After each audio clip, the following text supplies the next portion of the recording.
Okay, so for this one, I'm going to be talking about the potential Supreme Court nominees that Donald Trump could elect to the Supreme Court and what the next milestone case will be.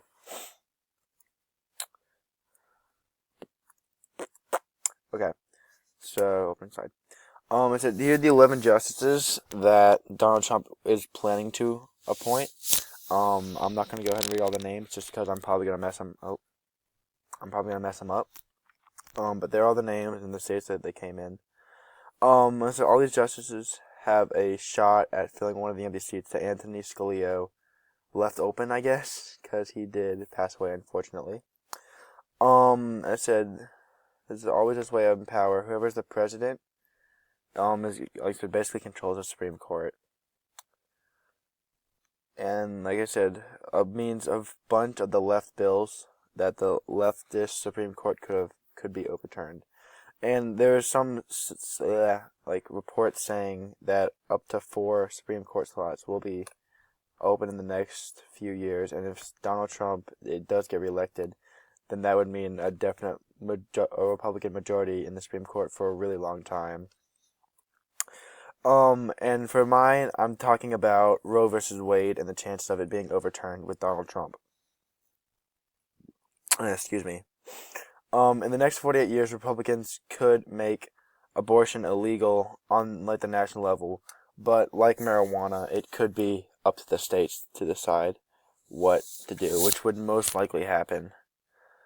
Like I said, with one justice being nominated to fill Anthony Scalia's position, it's not likely that it'll happen, but when more Supreme justices do unfortunately pass away, and Donald Trump does appoint more justices, then there's a pretty good chance that he will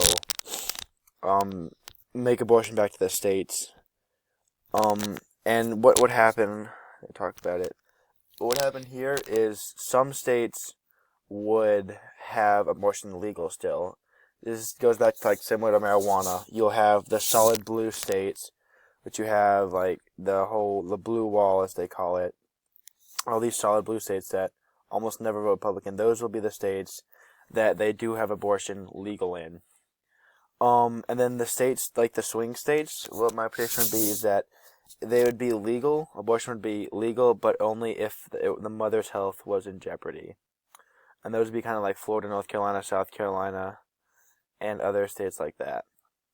And then the Deep South would completely outlaw abortion.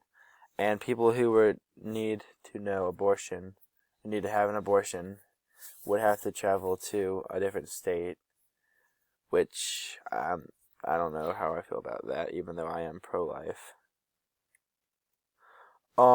Could this actually happen? And like I said, if Donald Trump is reelected in 2020, there's a high likelihood of him appointing pro-life justices, and that's been one of his bigger stances in this campaign, is that, oh, I'm pro-life.